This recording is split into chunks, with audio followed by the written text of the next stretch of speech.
41 years of never once buying myself something just because I wanted it, and the first time I do, my own son stands in my driveway and calls it reckless. My name is Walter Hines.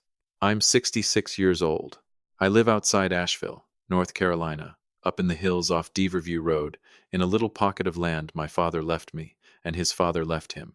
I've lived on this ridge my whole life. Same dirt. Same trees. Same man, mostly, except for what I did in July, and what it cost me to finally do it. I spent 38 years running the parts counter, and then the whole operation at Hines Tractor and Implement, the business my daddy started with, a used forklift, and a line of credit nobody thought he'd pay back. I paid it back. I paid back every loan that store ever took, and I built it into something that fed 2 families and put both my kids through college without a single dollar of debt following them out the door. I drove the same Ford truck for 19 years.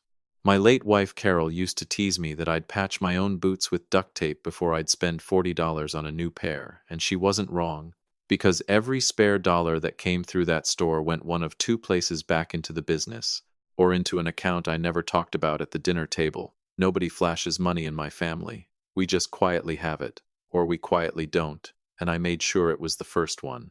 My 66th birthday landed on a Tuesday in the middle of July. My daughter Renee sent flowers, which was kind. My son Marcus called for 6 minutes, which I counted, because I always count now, and I'll tell you why later. Neither one of them knew that 4 days before my birthday, I'd driven down to a marina outside Charleston and put a deposit on something I'd wanted since I was 30 years old and too broke and too responsible to ever let myself think about it seriously. A 34-foot Grady White center console, twin engines, the kind of boat you could take out past the breakers and not worry. $91,000. I paid it in full. I stood on the dock the day they handed me the keys, and I ran my hand along the rail, and I felt something I hadn't felt since I was a young man with nothing to lose, because for once in my life, I had done something for Walter and nobody else. I should have known that peace wouldn't survive the week.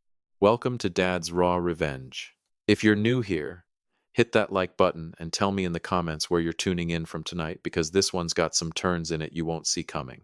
Marcus came up the ridge on a Saturday morning, 9 days after my birthday.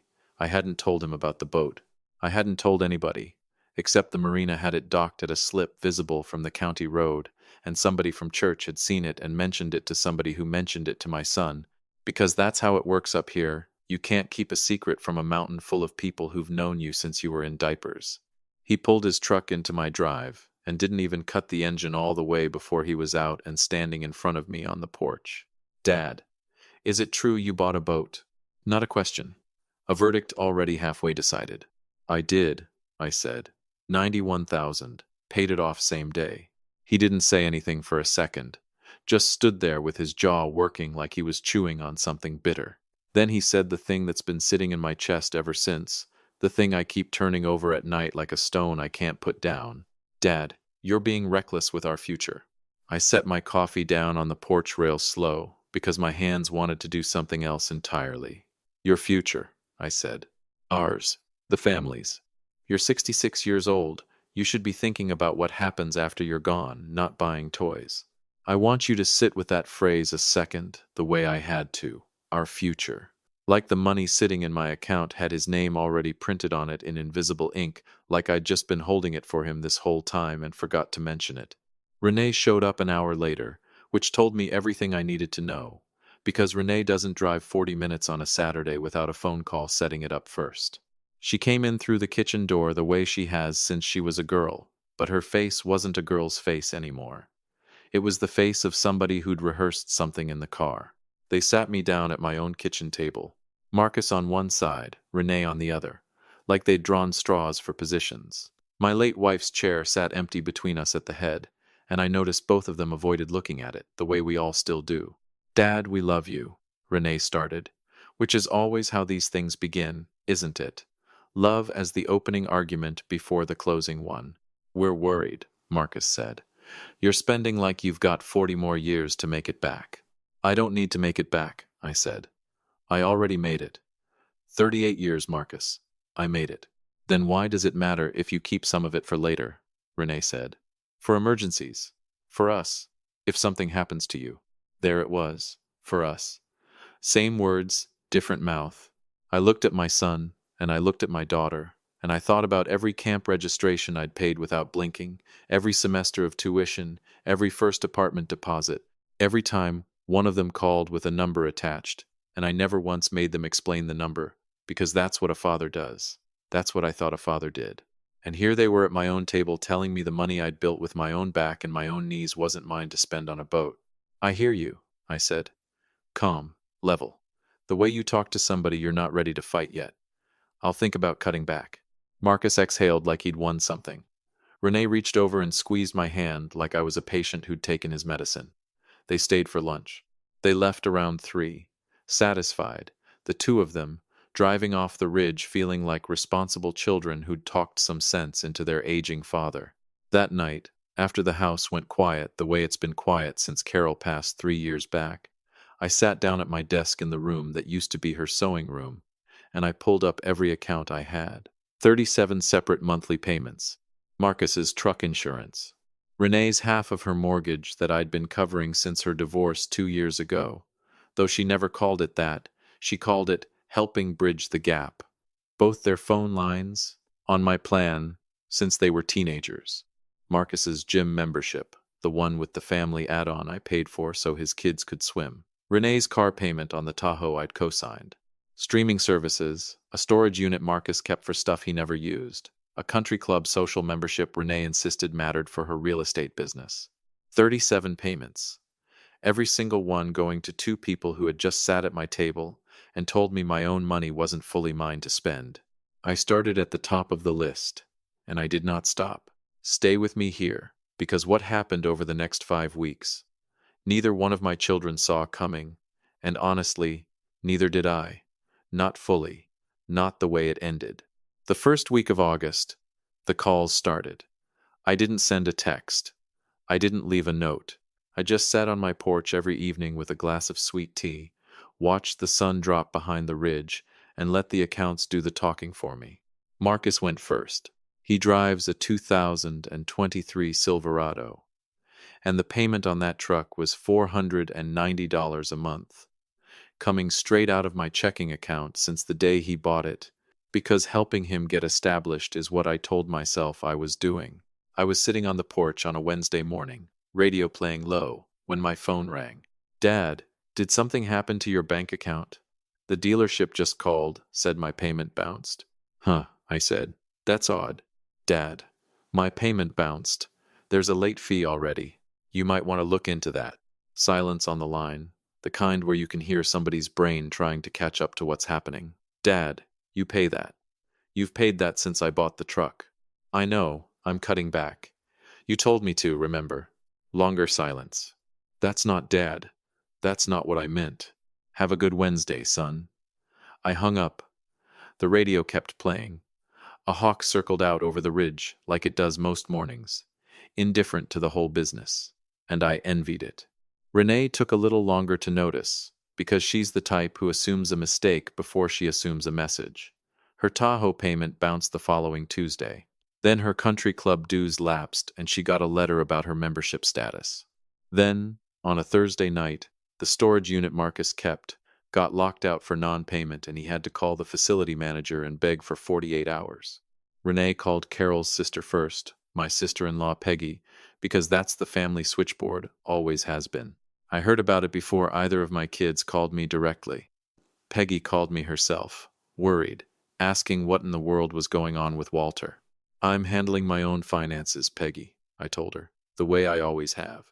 By the second week of August, Marcus's phone had been throttled down to nothing because I'd logged into the carrier account and paused his data. He called from a gas station because he couldn't get a signal at his house without Wi-Fi. "Dad, my phone won't load anything. I can't even use the map app. You might want to look into your own plan." "My own dad. I've been on your plan since I was 16. I know. I'm cutting back. You said I was being reckless with the family's future, so I'm being careful with it." Dead air on the line. Then, quieter. "How many things did you cancel?" 37, I said. "You want the list?" He hung up without answering that. Renee showed up at my door on a Friday evening, no warning. Mascara smudged under her eyes in a way that told me she'd been crying in the car before she even parked. She didn't yell. She's never been a yeller, not since she was small. She sat down across from me at the table and folded her hands the exact way her mother used to when she had something hard to say. Dad, please. I can't cover my mortgage and the difference on my own right now. I'll lose the house. Then that's the actual problem, isn't it? I said. Not me and a boat. The problem is, you've never once had to cover it on your own, and you're 41 years old. She stared at her hands. You know we didn't mean it the way it sounded. Then what did you mean, Renee? Help me understand it, because I've turned it over every night for a month and I keep landing in the same place. You said I was being reckless with your future. Marcus said the same thing, different words. So tell me what you meant, because from where I sat, it sounded like both of you had already decided whose money that was. She didn't have an answer for that. Nobody ever does, when you make them say it plain. That was the last time either of them asked me to stop. Now here's where the whole thing turned, and I'll tell you, I didn't plan this part, it just happened the way things happen in a small town. My nephew Dale, my late brother's boy, works construction with a fellow who bowls in the same league as Marcus. Dale had heard from his mother, who'd heard from Peggy, who'd heard from Renee crying on the phone one night. That Dad's talking to a lawyer about the land and the store. That's all it took. One half-true sentence traveling through three people. And by that Sunday, both my kids had heard I was restructuring everything into a trust and cutting them out entirely, which wasn't even accurate, but it might as well have been dynamite dropped down a well. The calls started before 8 the next morning. Marcus first, voice tight and careful in a way I hadn't heard from him in 20 years. Then Renee, asking to come by, just to talk, just to see how I was doing. And then, my friends, the visits started. Sunday dinner, suddenly Marcus had time for it, first time in 4 months. Renee started stopping by midweek, bringing me things, a jar of the sour gum my late wife used to like, a six-pack of the beer I drink, a get-well card for a cold I never had. I let them come. I let them sit at my table and be warm and attentive, and I watched every second of it with a clear eye, because there is nothing on God's green earth that improves a person's schedule quite like the rumor of an inheritance in question. If you've been listening a while, you know exactly what's coming, but drop a comment anyway and tell me where you're from tonight, because I want to know who's riding along with me on this one. Marcus and Renee thought the canceled payments were the whole punishment. They thought the rumor of a trust was the scare. They had no idea I hadn't even gotten to the part where I sat them down proper. That part had been coming since the day they walked into my kitchen and told me my own money belonged to somebody other than me. I picked a Sunday in early September.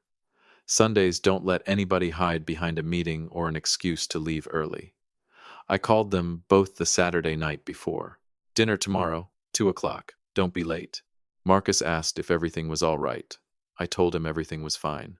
Renee asked if she should bring anything. I told her just herself. That night, I went into the sewing room and opened the bottom drawer of Carol's old desk, the one that still smells faintly like her, and I pulled out a folder I'd been building since the day they sat at my table and told me I was reckless. 38 years of receipts.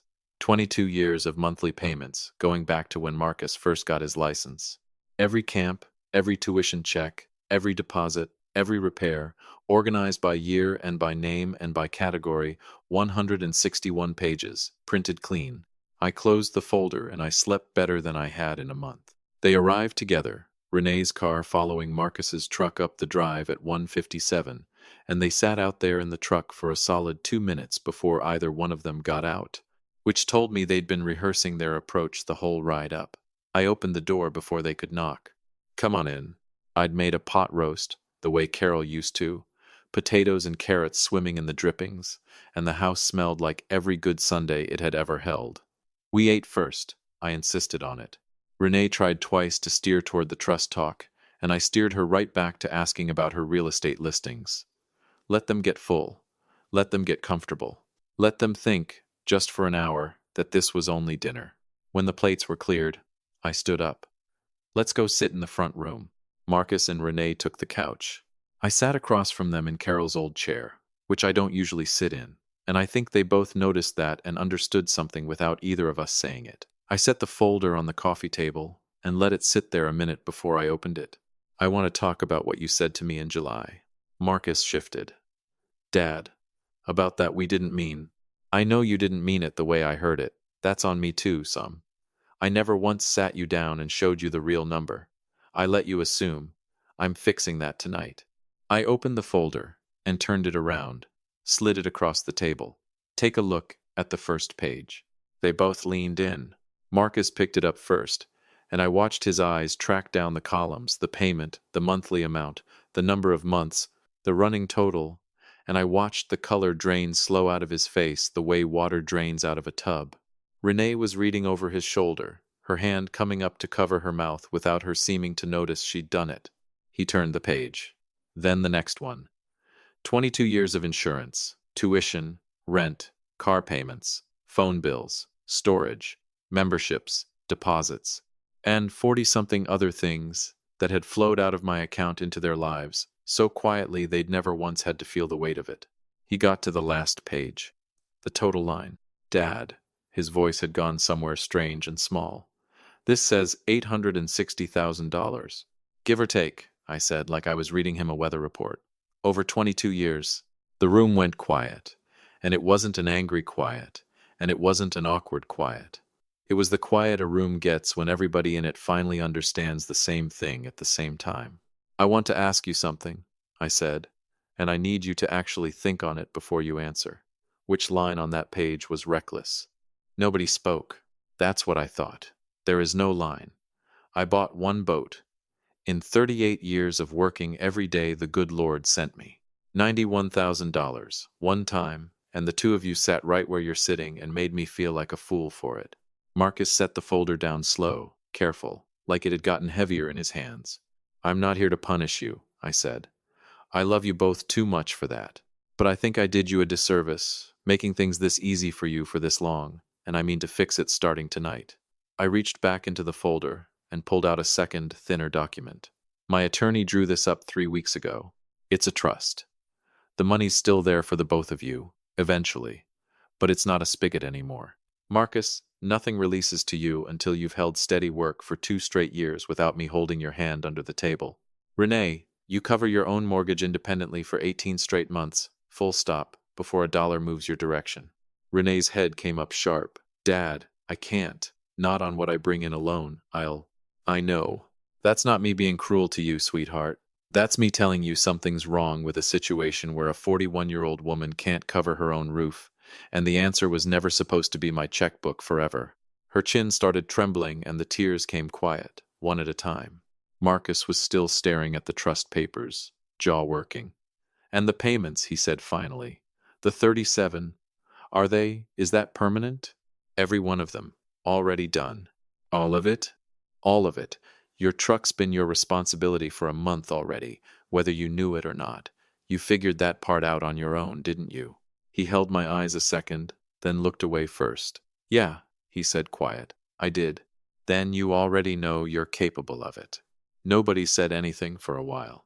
I looked at my son, looked at my daughter. I'm not your enemy. I'm your father, and I intend on being your father for whatever years the Lord gives me, and I plan to spend some of those years out on that boat and not apologizing to a living soul about it. But I am done being the bank. That part's closed. Renee wiped her face with the back of her wrist. Dad, this can't be permanent. You're making a point. We get it. We hear you. You can. It's permanent, Renee. Something shifted in the room. A temperature change you could almost feel on your skin. Marcus stood up. Not slow, not careful, the way a man stands up when something inside him has finally found the door. So that's it. You go to a lawyer behind our backs. You cancel 37 things without a word of warning, and you sit us down like we're employees getting reviewed. Lower your voice in my house. I will not lower it. He pressed both hands against his head. Do you have any idea what the last month's been like? I borrowed $400 off Terry from the league because I didn't know what was happening with money I'd counted on for years. Money that was never yours to count on, I said. It was mine. I earned every dollar of it with my own back. Dead silence. Flat and total. Then Renee stood too, and I watched something change behind her eyes, the softness draining out, and something harder rising up in its place. You know what, Dad? Fine. You want to treat us like strangers you don't owe a thing to. Fine. But don't sit there acting like this was some lesson for our own good. You did this because we hurt your pride over a boat. An $91,000 boat, Dad, Marcus said. We were worried about you. You were worried about the money, I said. Both of you. You were worried about the money landing somewhere else. She flinched because it landed true, and she knew it had, and there wasn't a thing she could say back to it, and that made her angrier than anything else I could have said. We're leaving, she said. Marcus, let's go. Marcus stood there a second longer, looking at me, something moving behind his eyes. I couldn't fully read anger, sure, but something younger under it too, something that didn't want to walk out that door no matter what his mouth was saying. But Renee was already moving, and Marcus has followed his sister out of rooms since he was 4 years old, and he followed her now. He picked his keys up off the side table, didn't look back at me. Hope the boat was worth it, he said, and walked out. The door didn't slam. It clicked shut, quiet and final, and somehow that was worse than a slam would have been. A slam is a feeling let loose. A quiet door is a decision. I sat there and listened to the truck back down my gravel drive, listened to the tires hit the county road, listened to the whole ridge go still around me the way it does most evenings. Except this evening it felt like the stillness had teeth in it.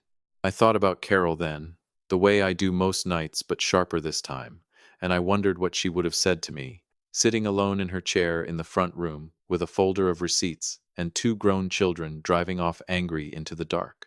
I think she would have told me I did right by them, even if it didn't feel like it tonight. She always did have more faith in the long run than I did. I got up, walked through the empty house, and out onto the back porch where I could just make out the shape of the ridge against the last of the light. I thought about that boat sitting quiet at its slip down in Charleston, waiting on me, paid for free and clear, mine and nobody else's, and for the first time since July I let myself feel something close to peace about it, even with the ache sitting right alongside it. They'll come back around, I told myself. Maybe not this month, maybe not this year, but a man who's raised his children right doesn't lose them over a hard truth told at the right time. He just has to wait on them to grow into it. I built every soft landing those two ever had in this life, quietly, without ever once asking for a thank you. And if teaching them what it costs to stand on their own 2 feet is the last hard thing I do as their father, then I'll do it, and I'll sleep fine at night knowing I finally did something, one thing, just for Walter. If this one hit home for you, hit that like button, subscribe if you haven't, and tell me down in the comments where you're listening from tonight. I'll see you on the next one.